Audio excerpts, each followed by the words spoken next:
Hi, my name is John, and in this video I want to talk about the tendency to run at any given moment and the condition that phones create to make it so possible to do that whenever you want. So as humans, we have this very complex psychological machine. It causes a lot of suffering. This suffering is uncomfortable. That's why we call it suffering. That's what suffering is inherently. And there's two things we can do with the suffering. We can tighten up and turn away from it, run away, or we can open up and turn towards it. Open up and turn towards is not intuitive. It sometimes increases the pain. It forces us to confront it. It takes some willpower. We typically don't want to do that. So what do? We tighten up and turn away. The way that we do this is multifaceted. It can show up in any way or in any domain. There's so many ways. The general principle is tighten up and turn away. And now with phones, we have an ever-present opportunity to very efficiently tighten up and turn away. The effect of this is that we get out of touch with that psychological machine that we're always tightening up and turning away from. That psychological machine turns out to be us, or our minds. So what we do is become super unconscious or super unaware of what's going on within ourselves, and we become super aware of a phone-based reality, which is not something that you created. It's that's not even a topic worth going into. It's a phone. It's not you. And you get out of touch with yourself. You don't know how you feel. You become super weak. Internally, your self-esteem goes down because you know that every single time that demon comes to your front door, you run away. Every single time you're presented with that thought of anxiety, you do something other than pay attention to it. You run away from it, and you start to feel like someone who runs away. I know because I've experienced this time and time again. The phone is such an easy and such a rewarding escape from your anxieties, from your life, from the dread of being you. So this is something to become conscious of. It's a challenge that we face, that I have faced, and there's so many ways around it. The first step is just to become conscious. Just realize that when you're confronting anything all the time, you're just going to reach for your phone, and every time you do that, you have not confronted the thing that you are being presented with. You have not trained your ability to be okay with it. You have not become clear on what's actually there. There's so many benefits that are missed out on. There's so much consciousness that is not had, and experience and emotional defragiling. This just doesn't happen because you're always running. It's just so easy to run.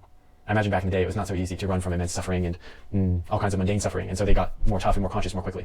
And now it's just so easy to become noodly and to avoid things so efficiently that you never confront them. So try confronting them. Don't use your phone so easily, or so readily, or so quickly, and evolve quicker. Thank you.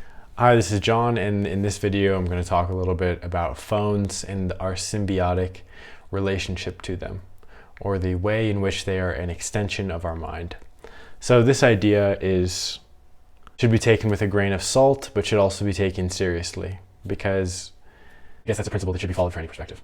But in this case, it seems apparent. So we have phones, and they are computers. They are doing activities that are similar to cognition. They're processing information and showing us a simplified version of that process that we can interface with, understand, and relate to. The primary draw to a phone is obviously a social function. So we're relating to other people through these devices. And they're like a thought form, like a continuous thought form, a thought process that is externalized.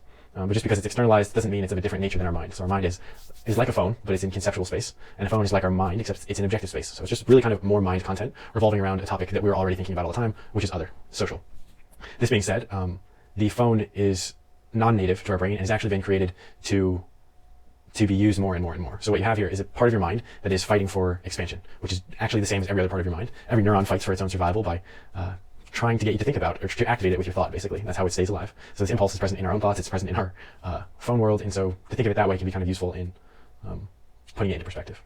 So this being said, we're all aware of this topic of mental health and what it means to have a mind that allows you to live a healthy life. And so in this analogy, we're saying that the phone is a part of your mind. It's a part of your mental life. It's an extension of your mind. And if you're not using it consciously and healthily, like your brain mind, then you are disconnected from total mental health. So something that we need to consider, that is worth considering these days, with phone usage being a completely integral part of modern life. Everyone has their phone all the time. So I think it's useful to start considering it genuinely as part of our mental health, as part of our life, as part of our mind, because it is in a lot of ways like that. So maintain your mental health on your phone as a way to maintain fully integral mental health. You just can't be without it. Same goes for computers and any other extension like that. It can become addictive. It can have entire realms of conceptual meaning and value that you're not conscious of and that are activating you on very deep levels all the time. Conscious of that and integrate it into your idea of mental health. And don't be stupid. Thank you. Hi, my name is John, and in this video I want to talk about the self-creative impulse, or the energy to become, or to flesh out or build out yourself. So as a baby, we're a body with no self in it. And there's a natural impulse for that baby to develop a self-concept or an idea of what it is. This is natural and healthy. And what we end up with is one of these, a me, a you, a self-reflective experience that is felt to be a unitive, separate, individuated identity, consciousness. And we leave it at that, which is, it is what it is. It's fine to be a self. But what can occur, and what I want to suggest here, is that activity continues, that self-creative activity continues, and you continue to create yourself in more refined and more intelligent ways, up until the point where you're so self-reflective and so built out that you kind of realize that it's all been built, it's all been created. The self-reflectivity and self-consciousness is high enough that you kind of realize that from the beginning it was something created out of nothing. But in order to get there, you have to create yourself intentionally up the spiral, so to speak. So you start out as a machine with nothing in it, kind of, and then you become a machine with a very, very complex conceptual identity in it. And when that conceptual identity reaches a certain level of consciousness or is self-reflective enough, it's seen through for what it is. It's seen as conceptual. So how do we get to that point? What I'm suggesting here is that you create as much self-reflective capacity in the self and create an intention to become so self-reflective and so free that it happens naturally. And when you create that intention and work towards it in a creative way, so you're creating self-reflectivity, you're creating this consciousness, you're creating these experiences that allow you to become more and more effective and more conscious. And you create to the point where you have this automatic process of realization, of modeling that's super accurate, and then trans-modeling activity where you're conscious beyond perception, beyond cognition. This requires an activity or a willful process that you can engage, and I recommend you engage. Thank you. Hi, my name is John, and in this video I want to talk about a useful perspective, or an accurate or truthful perspective to have on human growth and development that, if adopted, can orient you towards the pursuit and towards your experience in a way that is honest and sets you up for success, so to speak. So when we're trying to grow, when we're trying to develop as people towards spiritual ideals or spiritual states or levels of attainment, or if we're trying to give up certain things and become some way, development in general, there's a bunch of different domains and aspects to develop and a lot of different understandings about what that is. But most people are doing it in some way. And the way we think about doing it is going to impact the way that we do it. Our goals and the way we conceive of the human mind and insight is all going to affect what occurs. And so it's important to make sure we have a useful paradigm or perspective, or a series of useful paradigms and perspectives on the subject. So what I'm offering here is one of those.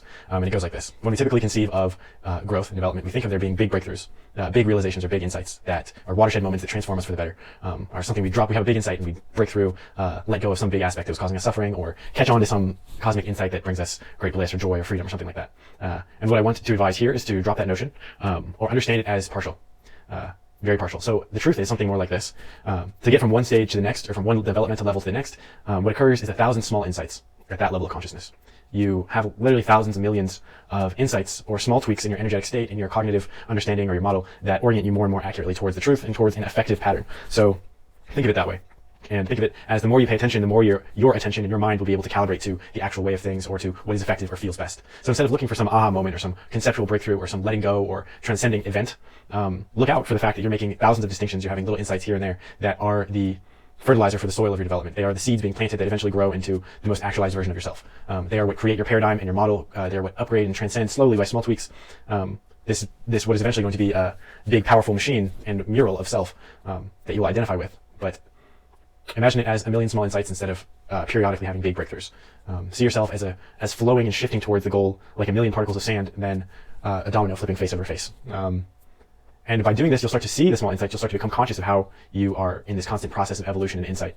Not only will you become conscious, but you'll begin to facilitate the process just by paying attention to it and just by opening up to that being the case. So think of development as 1,000 million small insights rather than a couple big ones. And there will be the big ones, but don't miss out on the 1,000 small ones, because they're at least constituting half of your growth. Thank you.